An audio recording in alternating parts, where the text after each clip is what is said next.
الحمد لله رب العالمين والصلاة والسلام على رسول الله الأمين وعلى آله وصحبه أجمعين ودي اللتيغا ودل نياغا غنونيا نكمو بغالتيغا نيما نمبره إغا سبرني جاربي يمبرنغا وصلي فارن كما دي صحابني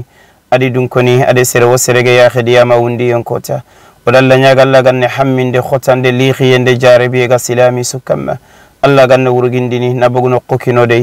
ore Allah nyaga subhana wutunto Allah ga nisa kinni na watunya jare watu Allah ga hinne no karafurunga Allah ga nyampeni maga Allah ga ne firdausil a'la nakenyo di sebetiranga Allah ga ne jarabi ntongono no gollon khalasindi nisunya Allah yeson kanne maga amin ya rabbal alamin lenke ala khamisa Allah kumu wasinon tonyani la hawla wala quwwata illa billah inna lillahi wa inna ilayhi raji'un jarabi khore yando kita وفارني سفقدا فيني نغتي أكما أفنا جون تنكالي يغو أندو كتا الله كما سيري يغو أنكرا كاغومي يغو أنكرا أغا كلا دي سفقنو يغوني يتغو أدي باتو يغوني يتغو لنكي سو ويساليني أفوري نغسالي فنغنا سالي بما كويري أفلاندي ويسفنغدا الله كما وماتنا يغو فاتي سنغاليا جاورا باني موغي سفقدا كنكما ona sefegada ogede gango bedeberi ke darsu legere kundu faban kallano beni khibare moge sefegada khagede sigira be faga ona sefegada ku jare bi ubegedo sikita sonin karai khayi rezonga tellade sonin kande buntanania jingede bonondinde benya sefegannu be go maga oniko alla komo jare bi begedo kita kalli juun tebegedo kita kenni khanan kallenyai serebe ganan khanu anda memewori adan khanu ti Allah dinanya subhanahu wa ta'ala ade khanu idan na mewori kallenya nya sababu ya khage mewori Allah komo juuntan kallenya njo foy daru ado sondo mun sinondi ado ya gon sanandi konte fosu kongo magantanya kebe gallingi Allah danga kalli juunte alli wori kengeni ofaba ade okhana ado kharammo kengeni aywa ofaba banjugu fisuru afati o maga daru nan same salli fanan kane bamakoi bako jikron golfunga igatini misijebe da masjidu salam saranga jofene masjidu waminga alla komo oda kefabe fati afato maga golfunga daru kengeno faba banjugu fisuru aga bakka jafunu yaginne oda kefaba ado faba sugunani jagiteni bega misideke oge daga salli misidege do wori itiga ko ode khanuya anna konferansi de beroda kefaba fi surwado akhni masala dome khari daru men futuro ade ahmadu kabajirite masala atine mulede ga kunni mana mewori ide wori darsuni de videonya kelemine ide khanu ana lingida ina mulida na mewori Allahu akbar ade nyinke bogu miside ngandaga fari ahmadu kabajirite de konanti daru futuro ode papa fi suruna mewori ona metu ona masala dome agero khanuti alla kebo khado khanuti ken alla salli fana ode futuro ngarini ode salli fana naga ke papa fati ke papa magankuto begay allan kannana nyani misidin sallana nyani ke papa de ojo legeru yogo agari khay katti akhi yogo gatini sankare kemme duguta ojo nuku terin kandenga iri papa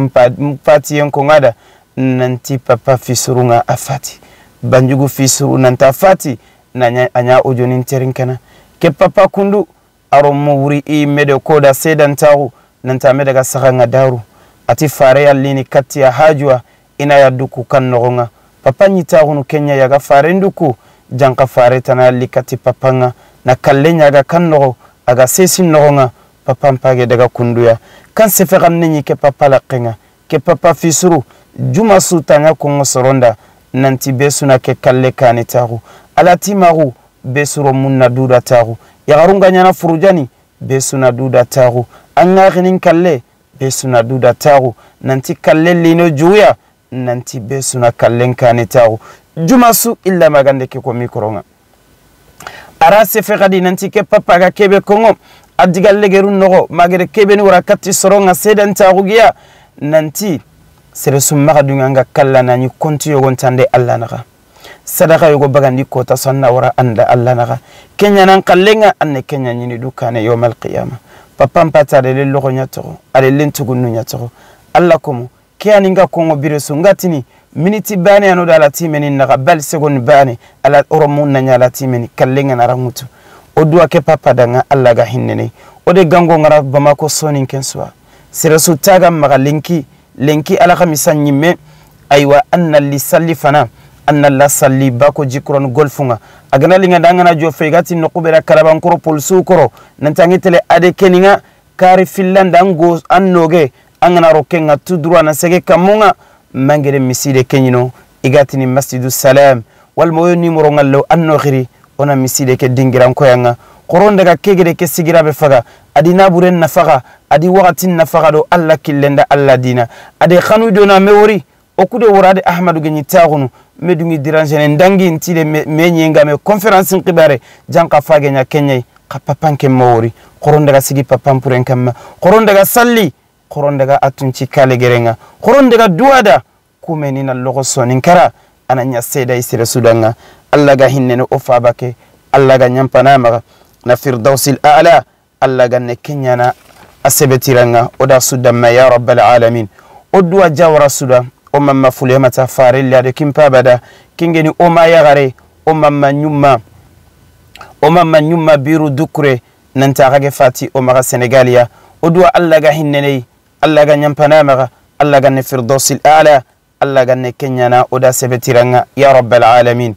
alla komo ogre gango bedeberi o mare nyagare bega furujanga jingeri na kompen karankara made follaq nandaga alhamdulillah kenne kinan kanya kinenge fatina to ode siman qobo aywana seyinyon qobo aywana tufan qobo na follaqun qadeberi magageri video ningara kagere godo filli beni kofmey qadenya khaymeda ona killenya koyne gay o mare nyagare bega ga bamako gati romunyeri amaga faban kallano aga kompobe jinyallo bel kompeke tufani ni dotine bane alhamdulillah ore dingira utadanga de chamburu salo adi romunga nonga kurangono jingono o mamma yagare be gagire sigira be faga mamma dukure mogeri ken se fen kadeberi na matla nilla no matla kurumbo na komandi mutu birade adi kore isuga wunu inyagali nto iga soyini kagere nyagali be risondome na hakle taare be risondome nga ma alla gede khaga nyagalindi malla gede hakle taare nya oda khasuda o gede video beriti sinonga e yaganjinga hinne ngai o yerni video ni tanani wara kaga kontana kaga nyagalini nan tallan qibare ni kiyai nke gode anke gode oni dema Allah komo ibega kebe de berni adeberi anne yana nyimmeda an kante to kumena nganyana mogobe an kantan kumena kore antala halantu kenya ngana korinte wori mangana lesemante wori mangana faban kallana wori adema se kon kempa an kante to kumena yille ngana ikerne an kanyana kammo an koren nogonga Allah ganne besu tugana igolle ibegelo ranzimune yartiba igeder tiriyanya iba Allah ganne ragana besu danga Allah ganne ragana besuda kama nyinke dan kelan taka tugana nkena roro ganya koynaga kudo kumbera na nyinke meda bugno ko Allah jomme Allah ganne besu tugana ti igollunga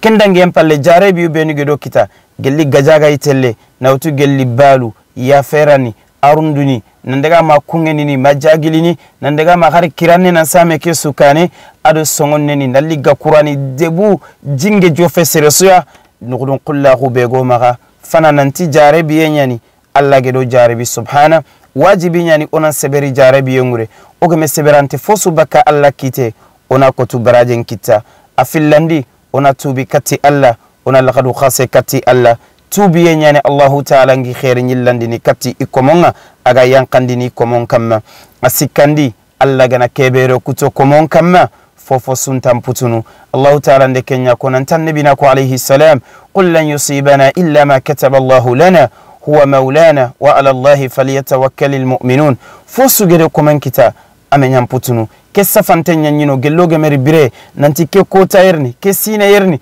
yogoni bakika ni nogonya jinya sababuni yogoni no jinni bagandi ni debenya yogoni ni tarem paragunwa yogoni sogoro gombonno i gandum bonno i sogamponi bonno alla de ke su safa gelloge meri bire yenga onan dungeti alla kite Allah ta'ala nyilla ko ngoda gadi subhana nanti asa an takrahu shay'an wa huwa khairun lakum wa asa an tuhibbu shay'an wa huwa sharrun lakum wallahu ya'lam wa antum la ta'lamun foyogoy khay balle an telingena kadanga khay khonini nani kha khairin nekay ayogo khay ay lingena kadanga khane mulla kenya nanya nani kha khairin tekenga ati alla yanetu khakuntetu dogotoro nga yitebe kinne wotuntenga itebe gan siriteya mafeta ga kebe mulla Allah ga kebe nyani komonga kebe gan siriti komonga afeti nantingo komonga kebe mulla jaribi sallaga yankandini komon kamma komonga na ututi Allah nan seberi khairin ne kenyai asikandi ona medema ku jaribi yunonga serebe segama kaduro gamma duro to fubeni jinge jofi kaninga ankal lugya ode jike yanka waqatin bani ina nyanonga mallagede kanyan kada arjanna mallagede an qasuturi mallagede an qabogan qotanno ka duru ba serebe ni ma alla ko mosronge be nyanono jingi bagandi ni kaninga qadru to kada ka duru lugya ina lononga ode allah taala nga jike khibare no wondini afillandi sorobeni ira munge bono kasara ngedi kita ira musiki na to gambe ma bani utu fofo swa anna kiniya anni suturi allah kana suturi anni dema Allah ta'ala kana andema sorobeni nafaga nyage bono miso hamponi nyage bono segandanga idema anna komandi ngutura anna biradin kiniya anna nafaga yogo kiniya anna idema mallagidan qadema aw it'amun fi yawmin dhi masghaba khote yende lighi yende dullen kota o fay kenya jarabi yungere fubeni kita fubeni rakani nge khonu qadi dema fubeni ragan katti dema na ganande nyaniba furagumu nyanuba mobilugumu nyaniba qadi dema qani bogu ke khotay qani bogu ke jarabi qani bogu ke lighi malla gida qabogu qotanga ado qa jarabi yinnogonga Allah yi komende mana komebe ganani anga Allah komonde mana odua jinge jo fesero swa Allah ta'ala nganne jarabi yentongono odua seresu yokke agambono Allah ganno da demana na demandano kinai seresu aga wini sellanga ke hamminda jote ode Allah nyaga subhana Allah ganna hammin ngurgindini Allah ganne bogno kunyana oda suda Allah ganno da suturni Allah ganno da legerin sirono Allah ganne jarabi kutongono ya Allah ya rabbana ode Allah nyaga kamme ke Allah ganne kamme Allah ganne denne gunnunga Allah ganno soganto nin kisini bakkiya Allah ganno korun kisini bakkiya Allah ganno kanin kisini bakkiya ke anyo magalinki ala khamisanga darsu katibe so ode Allah nyaga subhana Allah ganno gollu lagana ni ya khalisan li wajhi Allah ta'ala wa sallallahu ala nabiyyina Muhammadin wa alihi wa sahbihi wa sallam wa akhiru da'wana anil hamdulillahi rabbil alamin.